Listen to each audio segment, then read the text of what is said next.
I yield back. Mr. Chairman, I'd seek unanimous consent to introduce into the record an article entitled, "No, Washington did not just pass a law allowing the state to kidnap and transgenderify children." Without objection. Thank you. The chair now recognizes the gentlelady from Texas, Ms. Escobar. Thank you, Mr. Chairman.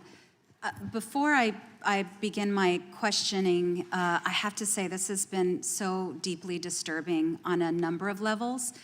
And what we have seen today is what we've been seeing this entire Congress, which is an effort by my Republican colleagues and indeed some of the more extreme voices in the Republican Party to keep Americans on a treadmill of rage. Whatever the latest issue is that they want people to be angry about, they do their best to keep Americans on a treadmill of rage. And they get their Fox or Newsmax or whatever right-wing media outlet of the moment is, they get their viewers, they get a clip from this hearing that gets displayed, it gets put on Twitter, and they make money. That's what all of this is all about, unfortunately. I'd like unanimous consent to enter into the record a couple of articles.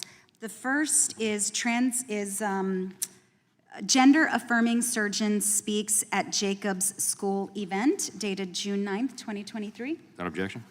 And that article, we saw a clip earlier of Dr. Blair Peters, and had Dr. Peters actually been here, he could have helped dispel some myths. In fact, in the article, you'll find Dr. Peters saying very explicitly, transgender kids do not get surgery, Dr. Peters said, directly refuting a key talking point for those trafficking in anti-trans rhetoric. The other article I'd like to enter, I'd like unanimous consent, Mr. Chairman, to enter into the record is an article entitled, "I Don't Want to Live in This State of Terror Anymore. Some families with trans children are leaving Texas." If I could have unanimous consent to enter that into the record. Without objection. Thank you. Mr. Minter and Ms. Reynolds, thank you for being here to dispel some of these myths and to fight back against this effort to keep Americans on this treadmill of anger and rage.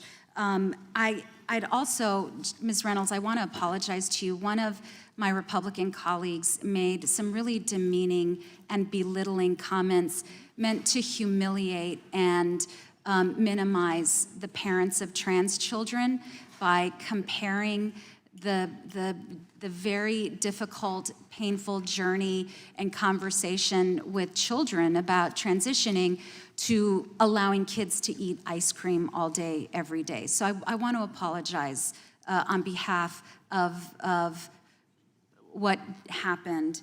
And I want to congratulate you for your courage to speak on behalf of your child and other children.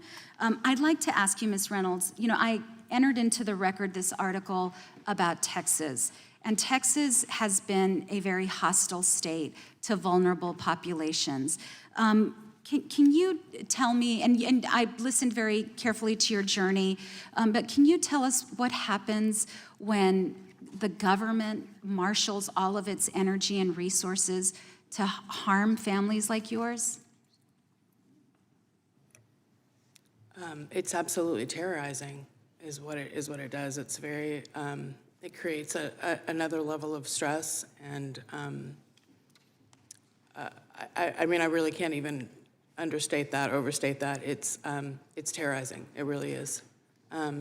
It's extremely stressful. It's extremely distracting. It produces all kinds of fear.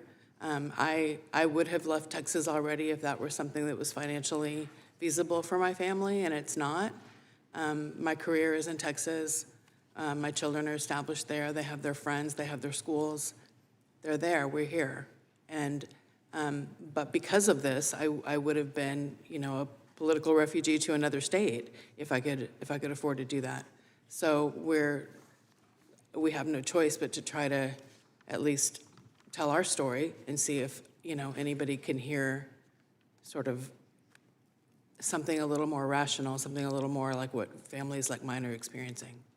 Thank you so much, Ms. Reynolds. And I would be remiss if I didn't say, if Congress really wanted to protect children, my colleagues on the other side of the aisle would have joined with us in passing robust, comprehensive gun violence prevention legislation that would truly protect children. Thank you, Mr. Chairman. I yield back.